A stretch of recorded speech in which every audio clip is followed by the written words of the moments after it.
Welcome back to the Ancestral Findings podcast. When people talk about the U.S. Census, most think of it as just a headcount, but by 1880, the census had become something far more powerful. It wasn't just about population totals or determining how many representatives each state should send to Congress, although that was still its constitutional purpose. The 1880 census was the most detailed snapshot of American life ever taken up to that point. It didn't just tell the government how many people were living in the country, it told them who those people were, what they did, what challenges they faced, and where the country was headed. For family historians, this census is a goldmine. It's the first to name relationships to the head of household, which completely changes how we understand family structure. It also includes one of the earliest and most detailed efforts to record medical conditions, occupations, and birthplaces of parents, opening doors to trace ancestors back another generation. But to truly appreciate the 1880 census, you have to understand what made it different and why it still matters.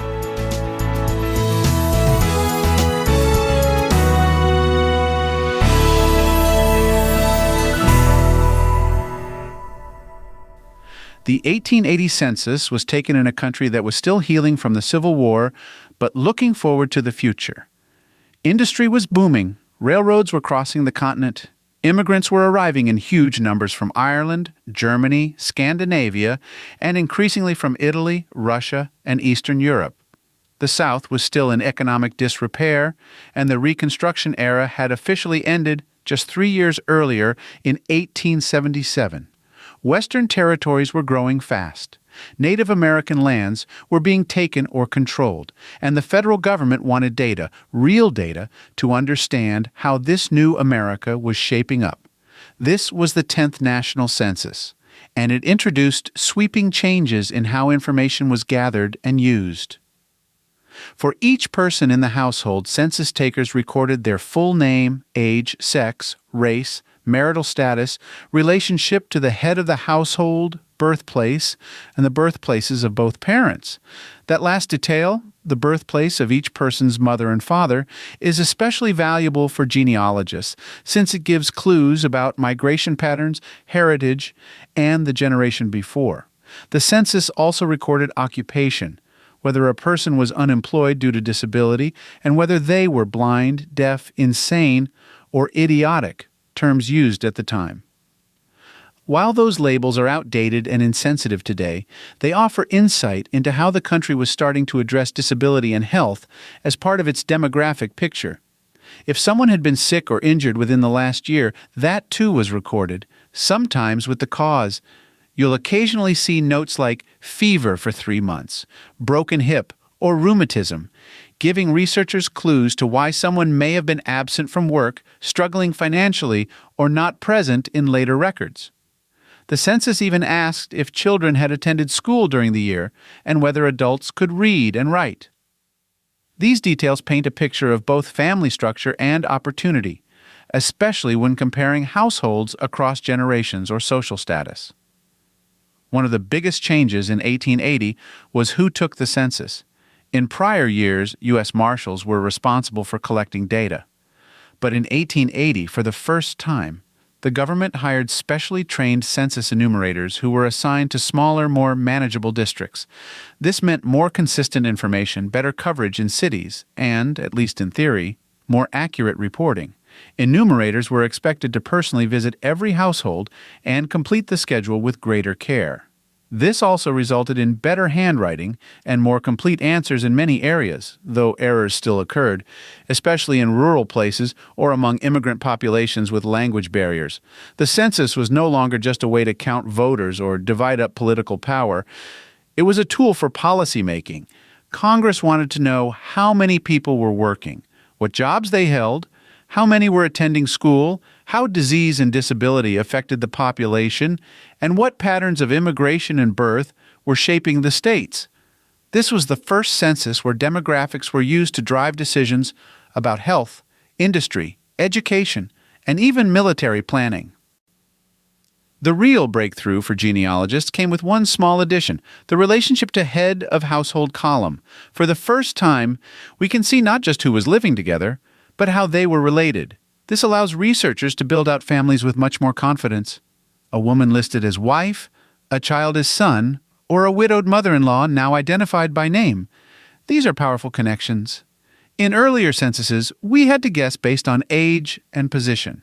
In 1880, the guesswork drops dramatically. The listing of birthplaces for parents also helps break through brick walls. If someone's father was born in Ireland and their mother in New York, you now know where to look next.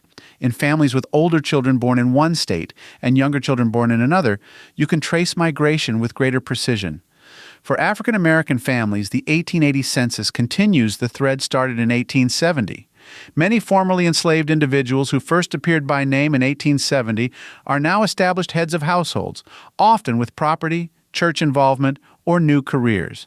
In areas with freedmen's schools and churches, you'll see evidence of rising literacy, children attending school, and growing independence. There are a few often overlooked features in the 1880 census that researchers should know about. First, the disability and health columns sometimes contain rich detail. Notes like crippled in war, paralyzed, or feeble-minded since birth give context to why someone may not appear in later records or may have lived in a poorhouse or hospital. This can lead you to institutional records, hospital registers, or even Civil War pension files. Second, the 1880 census is where orphans and institutionalized people were listed more carefully. Orphanages, insane asylums, jails, and poorhouses were now included on their own schedules, and in many cases you'll find names of children or adults who are missing from their families but listed in these places.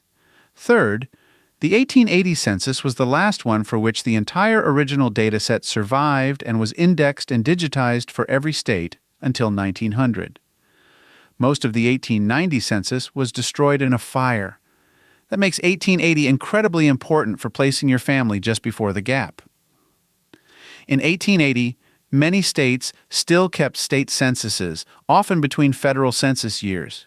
If you're trying to trace someone who disappears before 1900, or if the 1880 census entry feels incomplete, check for state censuses in 1885, 1890, a few states, or even earlier.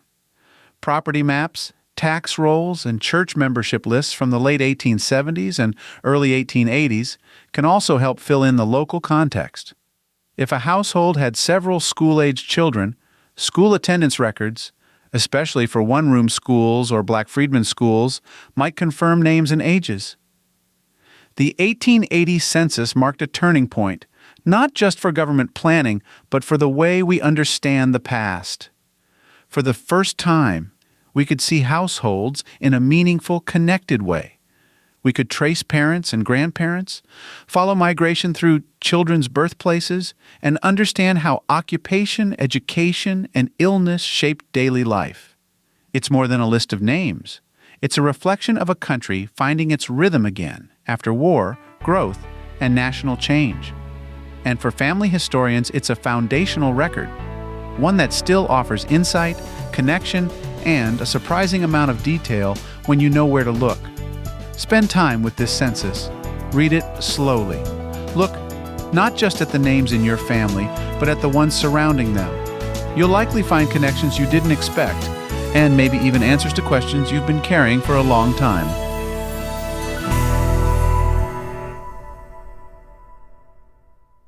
If you've got a hard-to-find ancestor you're stuck on, I'd love to hear about it.